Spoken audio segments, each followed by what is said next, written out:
Sa gabi na ito, our pastor, beloved pastor, Pastor Rick Belmonte. Palakpakan po natin.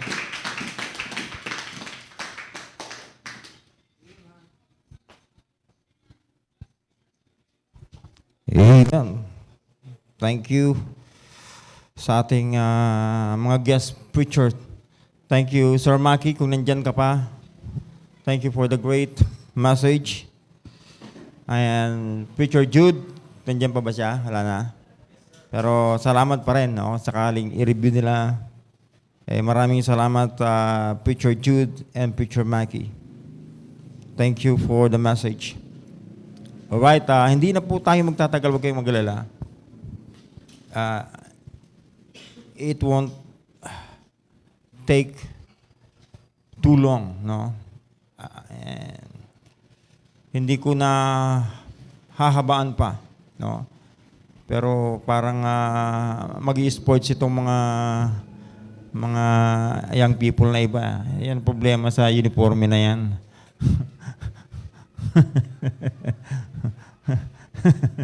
Pang-sports kasi yan eh, hindi naman pang-simbay. Ayan, nakamali lang siguro ng pangunawa yung, o pagpapaliwanag yung nagbigay ng mga t-shirt na yan. Anyways, sa aming mga Google Meet viewers, thank you for tuning in. Kayong mga nasa FB Live, thank you for tuning in.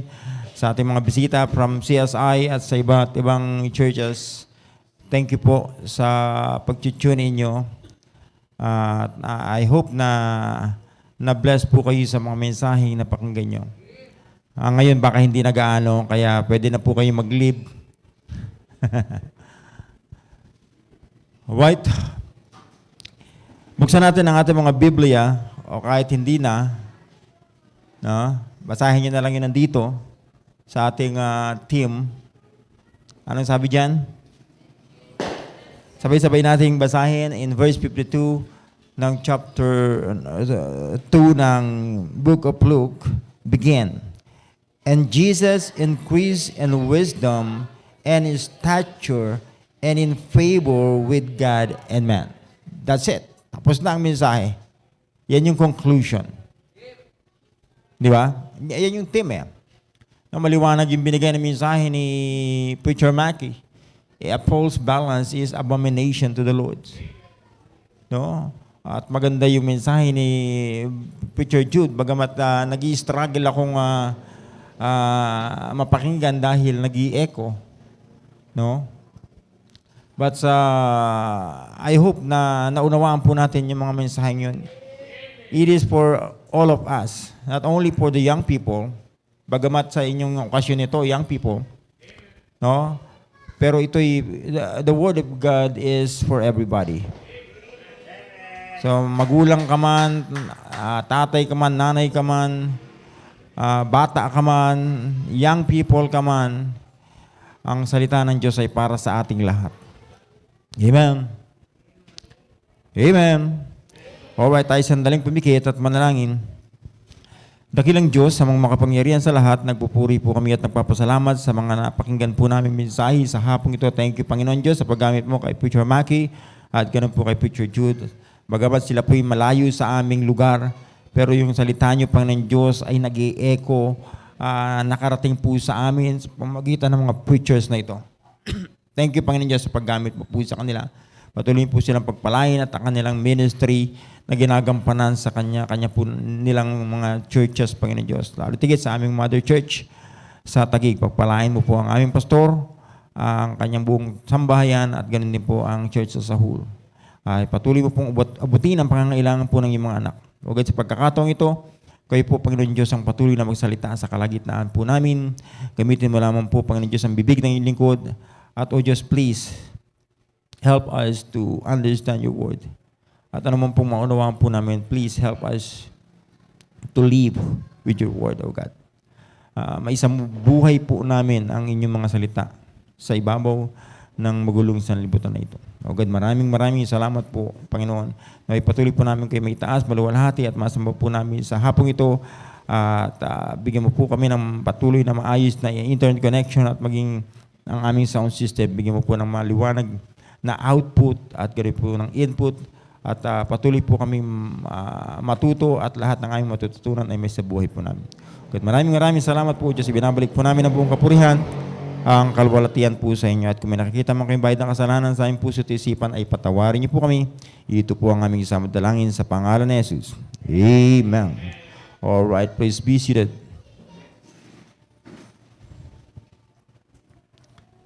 Alright, buti na lang nandito si Yasin. Pero gagamitin ko sana illustration to, pero pwede na rin. Asa na si picture? Asa na si... Ayun, dito ka sa harapan. Asa yung necktie mo? Oh. Yun. Alright, yan ang aking reminder sa inyo. Pag service type na worship service, no, service type, ibig sabihin tulad na ito, no. Huwag niyong kakalimutan na pananambahan ito. We ought to worship God. No, pagka oras ng laro, yan, t-shirt lang tayo, okay lang yan. Pero pagka worship service, dapat more ang tawag dito, mas kagalang-galang po tayo. Amen. So, maliwanag naman yung ating binasa.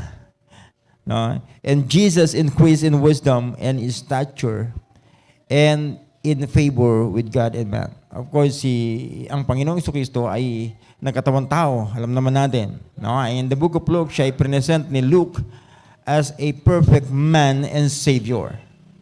No? Kaya 100% man ang Panginoong Jesucristo and also 100% Savior. He is God also.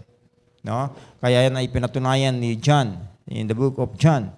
No? Kaya na pinatunayan doon yung deity, yung pagka-Diyos ng Panginoong Jesucristo. But this time, nabasa natin kung paanong ang Panginoong Jesucristo pagkatapos niyang ipanganak, lumaki siya ng konti, naging baby, no? At maybe 2 years old more or less.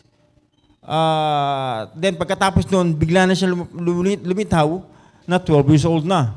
And then pagkatapos ng 12 years old, lumitaw na ulit siya ulit ng 30 years old na. Kaya nga sabi ni John, kung isusulat lahat ng ginawa ng Panginoon at ilalagay sa libro, even this world cannot contain the books.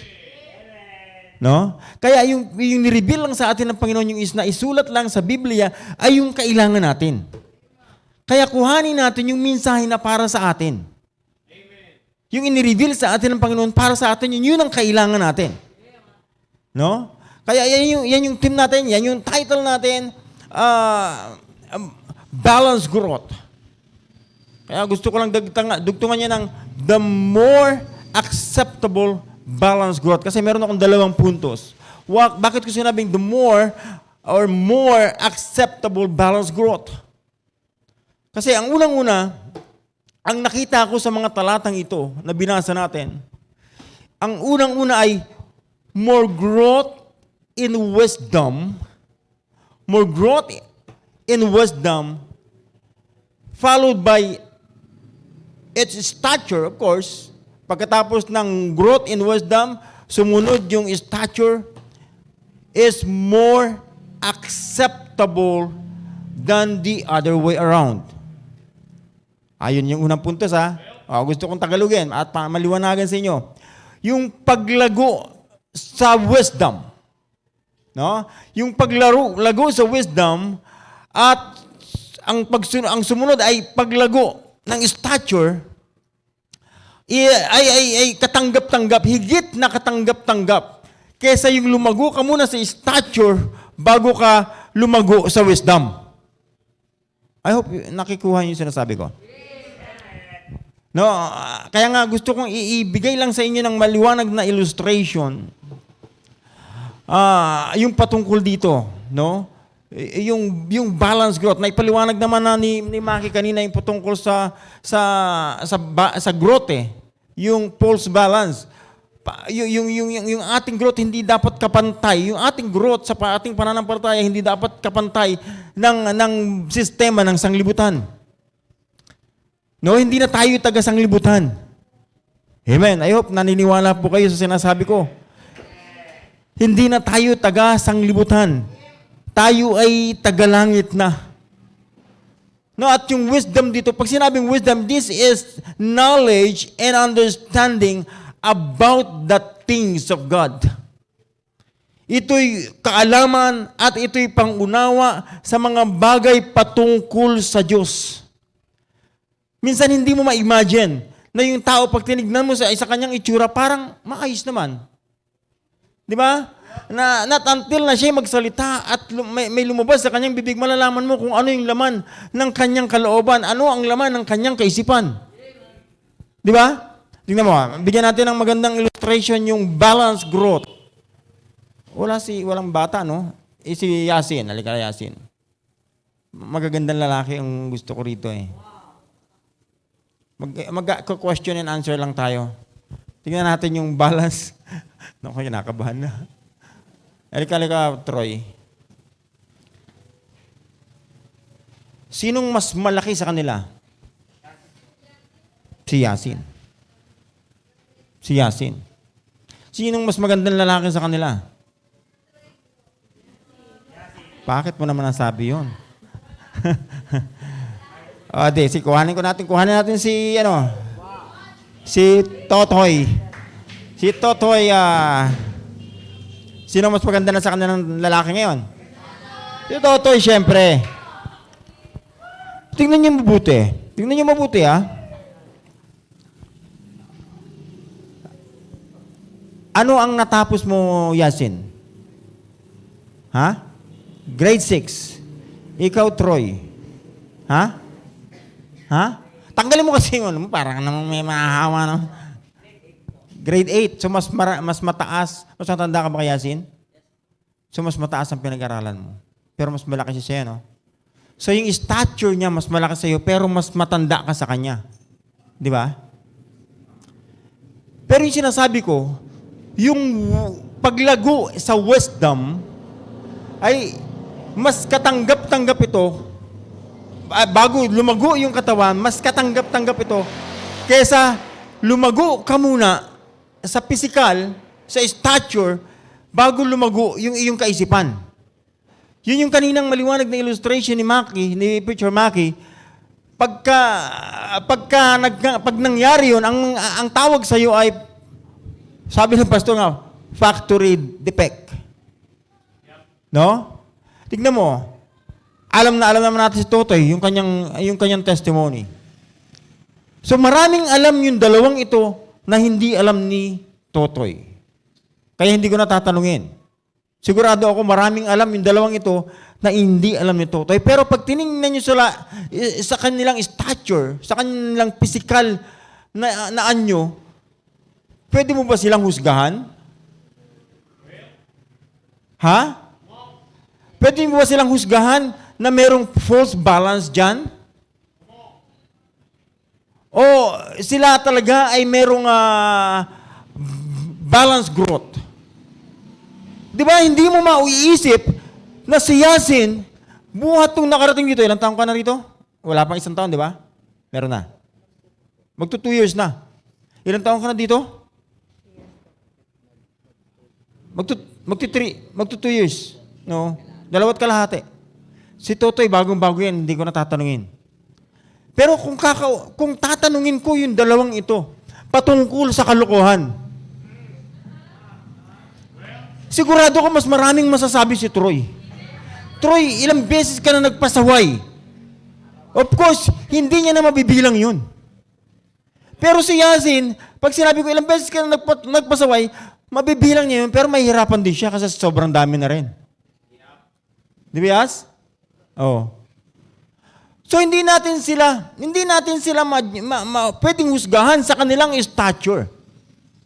Kaya nga ang sinasabi ko sa inyo, yung paglago sa wisdom ay mas katanggap-tanggap bago ka lumago sa stature mo, ay mas katanggap-tanggap sa Diyos kaysa lumago ka muna, nakasingla ka nito, pero hanggang ngayon ay wala ka pa rin alam patungkol sa Diyos. Amen. Di ba? Alam mo ba, na si Troy, tinignan ito ni Brother Raymond. Sabi ni Brother Raymond, alam mo, batang to, bilib ako dito. Pakilala sa akin si Pastor Troy. Kala niya pastor eh. Hindi niya na ganong naintindihan yung Caster Troy. Bilib na bilib siya dito dahil ito yung nakapag-akay sa kanila dito, sa pamilya niya. Kay Brother Raymond at sa kanyang pamilya. Doon nakita mo yung growth niya nung tinitignan siya. Grabing batang ito. Grabing wisdom. Di ba? Pagka lumabas tayo, nakikita nyo yung mga bata natin na dala natin sa labas. Pagka nag-pass out ng drugs, pag nag-soul winning, maraming namamangha. Amen? Maraming natutuwa. Of course, marami rin hindi. Pero, no matter what, matuwa man sila, hindi. Ang mahalaga, ginagampanan ba ng batang ito yung kanyang responsibility? Siya ba ay lumalago bilang isang Kristiyano o hindi? So yung growth must be continuous. Dapat ganun. May momentum of growth. Tuloy-tuloy. Kasi pag huminto ka, talagang grabe yun. Lagi ka nalang nag-uumpisa. Lagi ka nag-uumpisa para kang, ang tawag doon, rodeo. Pabalik-balik ka lang sa pansitan. Pabalik-balik ka lang sa ordaneta. Di ba, Troy? Pero tignan mo, nung nag-umpisa si Troy, nagdumiretso si Troy, patapos niya ng ilang beses siya nag-backslide. At least ngayon, nandito na siya ulit. Nag-aaral na sa Bible school. At lalo siya nag-i-increase sa kanyang wisdom. Kasi wala naman pwedeng panggalingan yung wisdom na yan, kundi salita ng Diyos. Amen. Kaya ngayon dalawang ito nag-decide na mag-aaral sa Bible School. Kita nyo, bagamat mas matanda si Troy, mas mataas ang pinag-aralan niya sa taas, pero magkaklase sila ngayon sa Bible School. At ang kanilang pinag-aaralan ay walang iba kundi salita ng Diyos. Kaya nga sinasabi ko, it is more acceptable, no?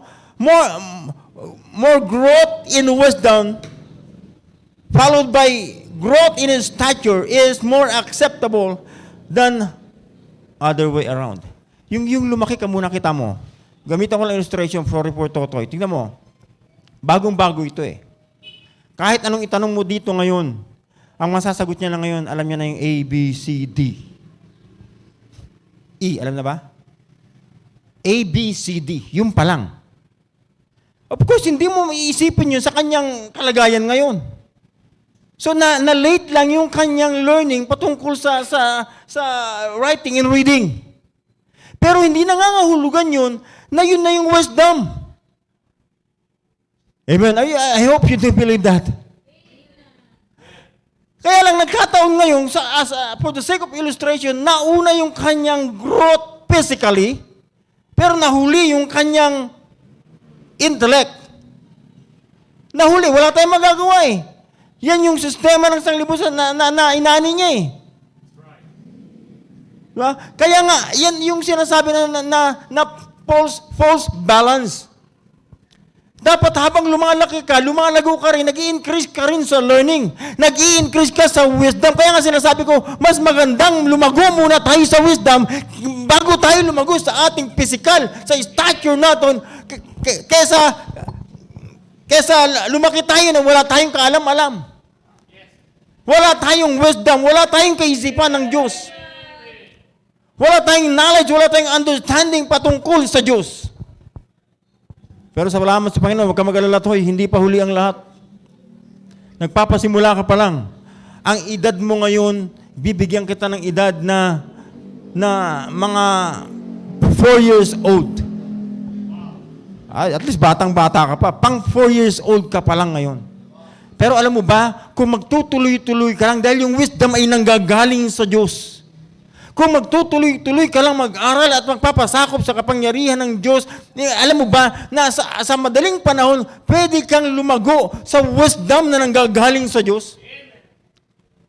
Hindi mo kinakailangan mag-aral ng detalyado patungkol sa mga bagay sa English, sa mathematics, o sa anong pang bagay. Ang mahalaga dito, pag nabasa mo yung Bible ay naunawaan mo at naisabuhay mo, yun ang pinakamahalaga dito.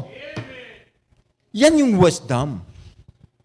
Yung magkaroon ka ng kaalaman patungkol sa Diyos at yun na yung naiging buhay mo. Kaya nga, a false balance is an abomination to the Lord. Dapat sabay kang lumalago sa kaalaman at sabay ng paglaki mo. Huwag mong iiwan yung paglaki mo. Kita mo, lumaki si Totoy, wala siyang alam. Bakit? Hindi siya pinag-aral. Pero kung pinag-aral niya, palagay ko mas matalino pa to kay Troy. Mas matino pa to kay Troy. Ngayon pa nga lang, wala pa siyang alam. Matino na eh. Lalo na kung nag-aral ito. Pero ang rayanan ko sa iyo, Toy, habang napupuri ka o anuman binibigay sa iyo ng mga tao, huwag ka lang bababa, huwag ka lang tataas sa kinatatapakan mo. Ibig sabihin, huwag lalaki ang ulo. Stay humble. Kahit saan ka manakarating, ibig sabihin, ayun ang kalooban ng Diyos sa iyo, pagpapalain ka ng Diyos, just stay humble. Amen? Ganon din naman sa inyong dalawa, bagamat kayo ay konti lang ang lamang nyo o konti lang ang lamang sa inyo ni Totoy sa paligo. Naligo ka ba? Konti lang naman ang, sa gandang lalaki, konti lang ang lamang ni Totoy. Pero sa edad, sa palagay ko lang, sabi nga ni Brother Ariel kanina, 30 years old na ba ito si Totoy? Sabi ko, actually, hindi ko alam eh. Hindi niya nga rin alam eh. Ako pa kaya. No? Pero whatever. Ang mahalaga, ngayon ay may pag-asa siyang lumago sa wisdom. Amen. Si Troy may pag-asa na siyang lumago sa wisdom. Si Yasi may pag-asa na siyang lumago at lumaki. Na kasing laki ni Pastor Dexter. Huwag mong papahintulutan yun, Yasin, hanggat hindi ka lumalago in wisdom. Amen. Di ba? Tignan mo si Troy. Subukan mo lang na humawak niyan tsupon. Subukan mo nga mag-tamsak. Subukan mo nga kung bagay sa'yo. Sige nga, lagay mo nga sa bibig yung kamay mo. Lagay mo lang. Lagay mo lang, sige na. Sige na. Di ba, hindi nahihiya siya? Kasi hindi na bagay sa kanya yun. Kay Totoy, pwede pa yun kasi 4 years old pa lang siya ngayon. Sige nga, Toy. So, hindi na, di ba? So, wag natin iiwanan yung wisdom habang tayo ay lumalaki. Kayo ay malaki ang pag-asa nyo, Troy. Malaki ang pag-asa nyo, Yasin, na lumaki kayo habang lumalaki kayo ay nag-i-increase kayo sa learning. Sa wisdom. At maganda, mas katanggap-tanggap sa Diyos na kayo ay lumago spiritually, kayo ay mag-grow sa wisdom kaysa lumaki kayo na kasing laki ni Pastor Dexter tapos wala ka namang alam patungkol sa Diyos. Di ba? Kaya yun yung lugi nung humihinto. Walang mangyayari kasi pag huminto ka talagang mababansot ka. Sabi ni Preacher Jude kanina, mabobonsay ka.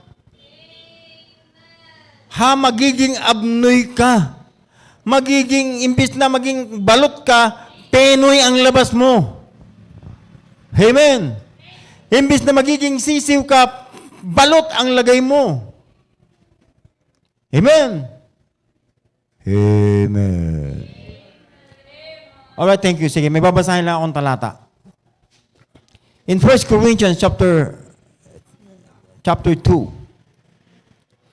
So, ang sinasabi ko sa inyo, ang ine-emphasize ko sa inyo sa hapong ito, na ang sinasabi ng Biblia, ang Panginoong Jesucristo ay nag-increase sa wisdom. At nag-increase siya sa kanyang stature. Lumaki siya sa normal ng paglaki ng tao. Pero mas nauna yung pag-increase ng kanyang knowledge, ng kanyang wisdom. Kaya nga nagtataka yung mga doktor na kausap niya eh. Nagtataka sa kanya, anong klaseng tao ito? Anong klaseng bata ito? 12 years old. Grabe yung mga tanong niya. Grabe yung mga sagot niya sa amin. So nakakamangha. Ganon din yung nangyari kay Brother Raymond. Namangha siya kay Troy nung nakita niya nag-share ito ng gospel. Grabe naman itong batang ito. Batang-batang pastor. Why? Because that is the wisdom. Yan yung wisdom na galing sa Diyos. Na pag nilabas, binuka mo yung bibig mo, maraming maapektuhan ng wisdom na yan. Kaya nga si Solomon, marami siyang naging asawa eh. Di ba, Troy? Kaya nga marami naging girlfriend si Troy eh. Because of that wisdom. Pag nagsalisa ito, Troy, maraming humahangang mga babae.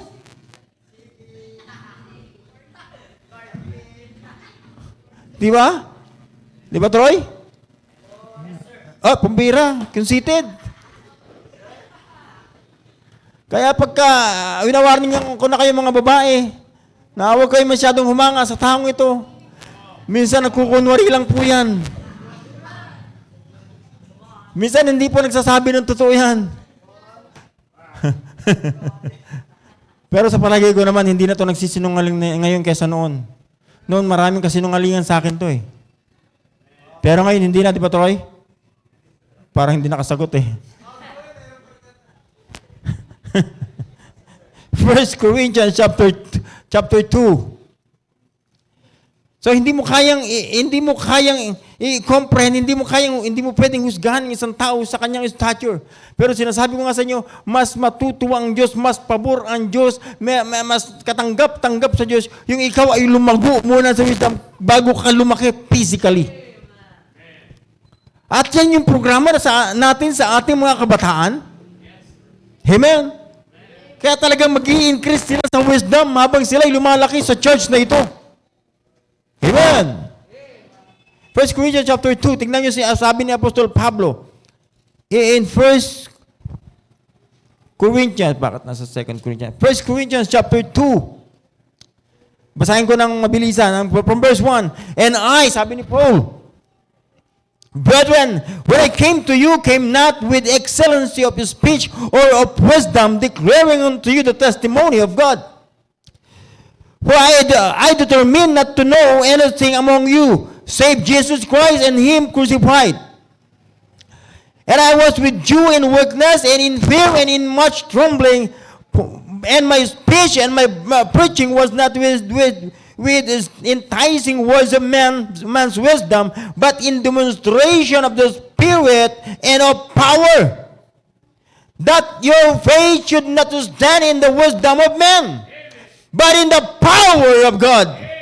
Howbeit we speak wisdom among them that are perfect, yet not the wisdom of this world, nor of the princes of this world that come to naught. But we'll speak the wisdom of God and mystery. Amen. Yan yung ini-emphasize ni Paul. Nagsasalita siya ng may wisdom na galing sa Diyos, hindi wisdom na galing sa tao. Amen. Even the hidden wisdom which God ordained before the world unto our glory, which none of the princes of this world knew, for had they known it, they would not have crucified the Lord of glory. But it is written, I had not seen, nor ear heard, neither have entered into the heart of man, the things which God had prepared for them that love Him. But God hath revealed them unto us by His Spirit. For the Spirit searcheth all things, yea, the deep things of God. That's the wisdom of God. Nireveal sa mga anak ng Diyos, for what man knoweth the things of a man, save the spirit of man which is in him. Even so the things of God knoweth no man, but the Spirit of God. Now we have received not the spirit of the world, but the Spirit which is of God, that we might know the things that are freely given to us of God. Niligay sa atin ng Diyos ng wisdom, which things also we speak, not in the words which man's wisdom teacheth, but which the Holy Ghost teacheth, comparing spiritual things with the spiritual, but the natural man receive not the things of the Spirit of God, for they are foolishness unto him. Neither can he know them, because they are spiritually discerned. But he that is spiritually judgeth all things, yet he himself is judged to no man. For who hath known the mind of the Lord? Sino nakakaalam ng kaisipan ng Diyos? That he may instruct him. But we, sabi ni Paul, we Christian at Corinth, we Christians in Caloocan, but we have the mind of Christ. And that is wisdom from God. Amen. Kaya hindi dapat mauhuli yung ating stature sa kaalaman natin patungkol sa Panginoon. Amen. Mangyayari lang yun pagpahinto-hinto tayo, pagpatago-tago tayo, pagpawala-wala tayo sa church. Yung nasa church ka na, aalis ka pa para saan? Para...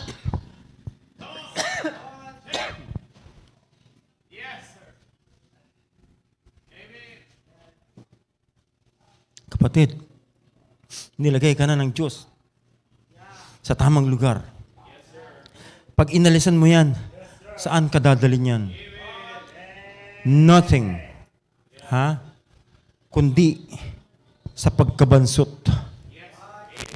You will never grow. Colossians chapter 3 and verse 16. Colossians chapter 3 in verse 16.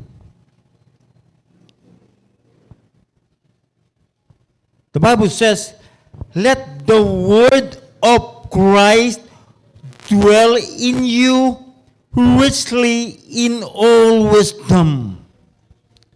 It is an encouraging word. It's an encouragement from the Apostle Paul at the church of Colossae. Sabi niya, let the word of Christ dwell in you richly in all wisdom, teaching and admonishing one another in psalms and hymns and in spiritual songs, singing with grace in your hearts to the Lord. Kaya nga masaya tayo tuwing tayo pupunta sa church, masaya tayong umaawit sa Panginoon, masaya tayo nakikipag-usap sa mga kapatid, masaya tayo nakikipag-fellowship sa mga tao ng Diyos. Amen. Yan yung lumalagong Kristiyano, masaya sa gawain ng Panginoon, masayang nagsusoul winning, masayang nagbabasa ng Bible, masayang nananalangin, masaya sa mga gawain para sa Panginoon. That is wisdom. Ang tanong ko, bakit merong hindi naging masaya? Paano nangyari yun? Samantalang ang lahat ay lumalago, bakit merong hindi lumalago? Kasalanan kaya ng Diyos yun? Of course not. It is your own fault, Christian. Kasalanan mo kung hindi ka lumalago. Minsan ang number one na nagdadrag sa ating paglago, yung ating katamaran. Tamad man na lang, tamad magbasa ng Bible, tamad gumising ng maaga, siyempre. Hindi talaga tayo lalago. Kung laging parang pakiramdam mo, parusa naman ito, lagi na lang maagang tayo. Tapos late pa ang tulog, payat na naman.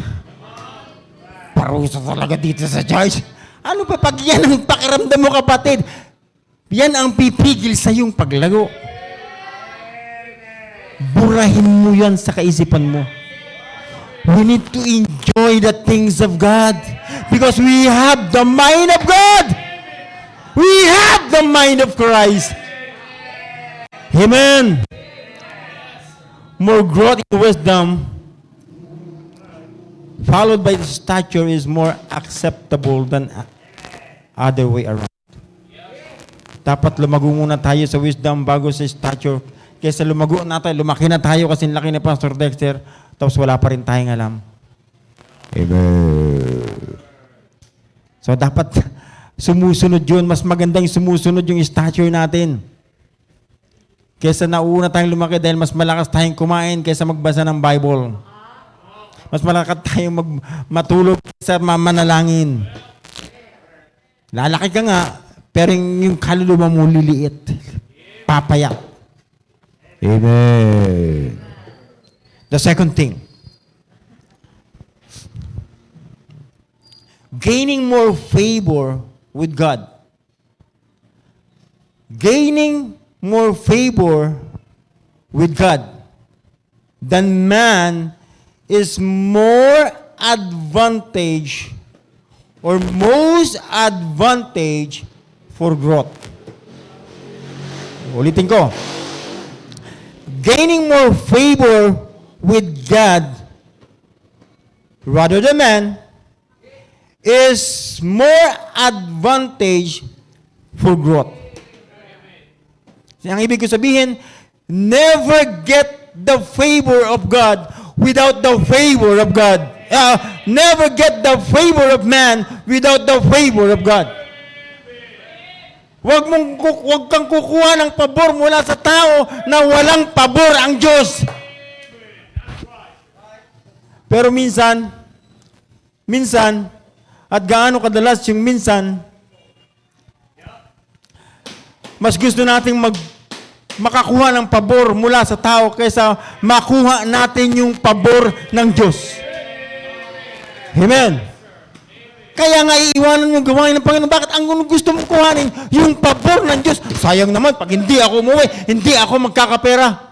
Good night. Pinagpalit mo yung commitment mo sa Panginoon sa maliit na pera. Yung pera na yan, kapatid, ay mauubos. Mauubos yung pera, sigurado ko. Pero yung kaalaman sa Diyos, yung wisdom na galing sa Diyos, hindi mo kayang ubusin. Tapos gusto natin kumuha sa ng pabor. Gusto natin ma-please yung parents natin. Gusto natin ma-please yung ating mga relatives. Gusto mong i-please yung iyong kaibigan. Gusto mong i-please yung iyong girlfriend mo, yung boyfriend mo. Hindi mo maiwan-iwan. Gusto mong i-please yung boss mo. Kaya kahit na araw ng linggo, pag pinagtrabaho ka, trabaho ka lang. Bakit? Gusto mong i-please yung boss mo. Gusto mong i-please yung teacher mo, kaya kahit na oras ng pananambahan may gawain, pag inutusan ka ng teacher mo, sunod ka lang. Mas gusto mong i-please yung barkada mo. Pag niyaya ka ng barkada mo, kahit may pananambahan, iiwan mo yung simbahan. Mas gusto mong i-please yung classmate mo kasi kasama kayo sa mga kalokohan. Amen. Young people, and also parents, do you understand that it's your advantage if you get the favor of God? At bintahin natin kung makukuha natin yung pabor ng Diyos kesa sa pabor ng tao. Amen. So gaining more favor with God rather than man is most advantage for growth. In Matthew chapter 19,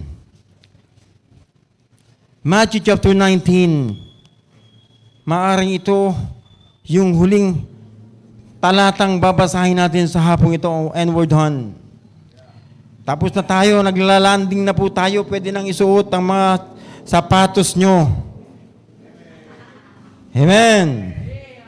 In Matthew chapter 19, in verse 27, the Bible says, Then answered Peter, Matthew 19, in verse 27, Then answered Peter and said unto him, Behold, we have forsaken all, and followed thee. What shall we have therefore?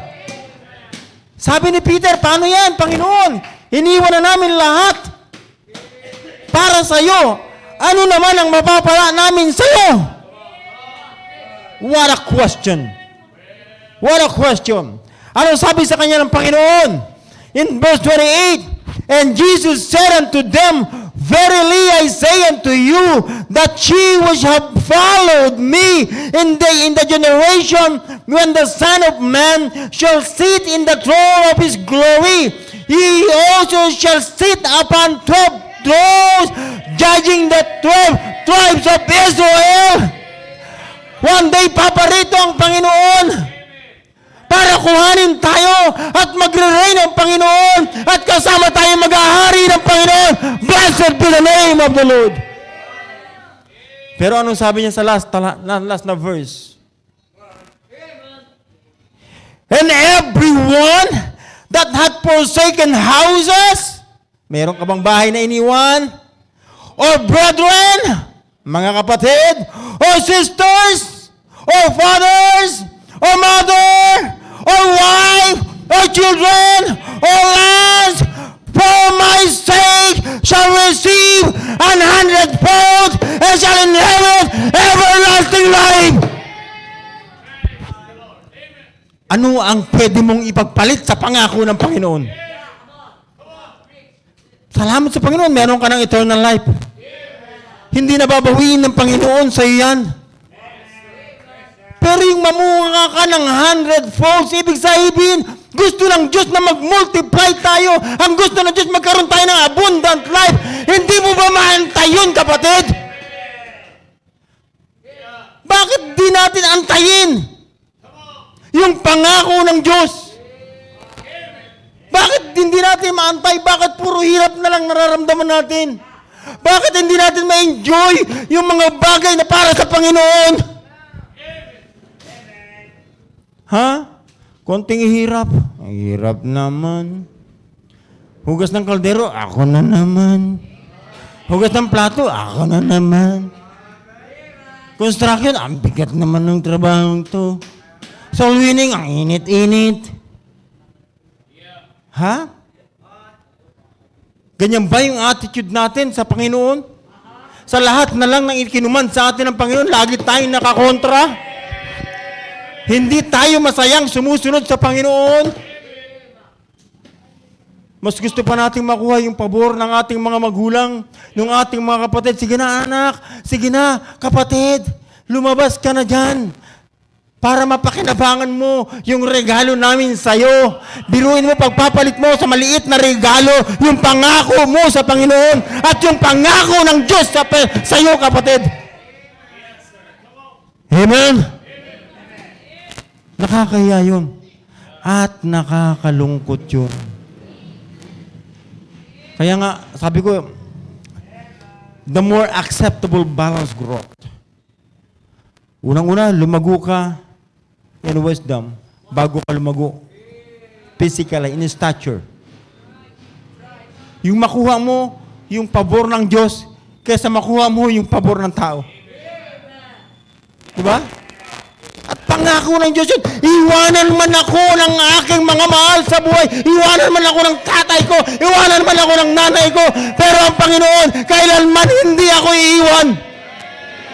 Kapatid, yung pinagmamalaki mong magulang mo, minsan asang araw mamamatay, mawawala sila sa'yo. Yung pinagmamalaki mong trabaho, minsan mawawalan ka ng trabaho. Nung panahon ng pandemic, maraming nawala ng trabaho. Maraming na-dislocate, maraming nagkandamatay dahil sa pandemic na yan. Ano ang ipagmamalaki mo sa ibabaw ng lupang ito? Ano ang pwede mong ipagpalit sa Panginoon? Nothing. Wala. Amen. Kaya, it's high time for you young people and for us to grow. A balanced growth. We need the balanced growth. Ha? Maganda yung mga puntong binigay ni Sir Maki kanina. Ha? Yun lang kinakailangan natin para tayo ay makakuha ng pabor ng Diyos. Ha? Para matuwa sa atin ang Diyos. Amen. I'm almost done. I'm done. As I conclude, the most acceptable balanced growth is growth in wisdom and favor with God. Ulitin ko. The most acceptable balanced growth is growth in wisdom and favor with God. Amen. Tanungin lang kita, kapatid. Ano yung na-miss natin ng 2021? I mean, ano yung mga bagay na hindi natin nagawa ngayong 2021? Matatapos na. Maya-maya magpapalit na ng taon. Ano yung mga hindi natin nagawa noong 2021? Na plinano natin para gawin para sa Panginoon. Biruin mo, matatapos na lang ang taon, iwanan mo pa ang Panginoon. Hindi ka ba nalulungkot nun? Kasi naman, Pastor, lagi na lang nila akong binubuli. Kapatid, hindi yun ang problema. Ang problema mo ay yung puso mo. Ha? Yung puso natin sa Panginoon ang may problema. Kaya tayo pabalik-balik na lang sa ordeneta dahil may problema tayo sa puso natin. Amen. Paano tayo lalago? Paano tayo lalago kung may problema ang puso natin sa Panginoon? This is the right time. It is high time for us to make a decision. Matatapos ng taon. Ano yung na-miss ko ng 2021? Here comes 2022. Panginoon, ito ang goal ko for this year, 2022. Yung mga hindi ko nagawa noong 2021, dodoblihin ko ang trabaho ko ngayong 2022. Kung naghuhugas ako ng kaldero ng isa-isa lang tuwing umaga, ngayon gagawin kong dalawa. Ibig sabihin, mas marami na tayong niluluto noon. Pag nadoble yung hinuhugasan mo, ibig sabihin, mas marami na tayong niluluto at mas marami na tayong kinakain. Pero pag tiyagaan mo lang, sige lang. Diyan ka lang, i-enjoy mo lang yung ginagawa mo ngayon. Before you know it, nasa Amerika ka na. Before you know it, nasa La Union ka na. Before you know it, nasa mission trip ka na.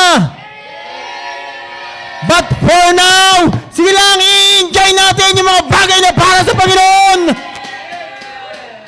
Amen.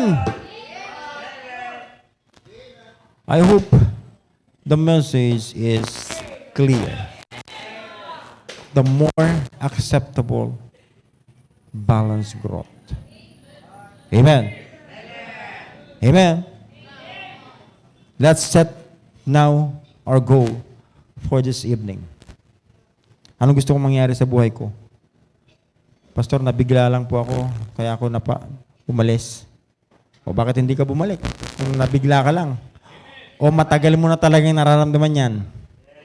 Wala na yung puso mo sa Panginoon. Pero bakit hindi mo balikan yung una kang naligtas at nung una ka nag-desire, gusto kong maglingkod sa Panginoon. Gusto kong mag-aral sa Bible School. Bakit hindi mo balikan yun? Bakit yung parang hirap na yung nararamdaman mo? Nakita mo ba yung pangako ng Diyos? Pag pinorsake mo kung sino man, alang-alang sa Panginoon, maraming pangako sa iyo, Panginoon, sa ang Panginoon, ikaw ay magmumultiply and 100 folds. Hindi mo ba kayang antayin yun, yung panahon na yun, na ikaw ay pagpapalain ng Diyos? Na, hindi mo naman, porque ba, hindi mo kasama yung magulang mo, hindi mo na sila mahal? Ha? Hindi ba mas marami kang time para sila ipanalangin dahil hindi mo sila nakakasama? Hindi ba nagpapahayag yan ng piyong pagmamahal sa kanila habang pinapanalangin mo sila? Sila ay pinoproteksyonan ng Diyos at sila ay pinagpapala ng Diyos dahil sa iyo. Amen? The more acceptable balanced growth. I hope the message is clear. Tayo pong lahat ay tumayo at tayo po ay manalangin. Dakilang Diyos ang mga makapangyarihan sa lahat. Nagpupuri po kami at nagpapasalamat. Sa natapos po naming paghahayag ng inyong mga banal na sila. Thank you so much sa aming mga preachers na napakinggan. Preacher Maggie, Preacher Jude, Salamat po sa mga salita niyong inihayag niyo po sa amin ngayon. Thank you for your word. Thank you for the message. I pray na patuloy po itong palaguin sa puso at isipan ng bawat nakapakinig po sa amin. O God, salamat po, Panginoon Diyos. Ibinabalik po namin ang buong kapurihan, ang kalwalatian po sa inyo. At kung may nakikita mong kayong bayad ng kasalanan sa amin po sa isipan, ay patawarin niyo po kami. Ito po ang aming dalangin sa pangalan ni Jesus. Amen.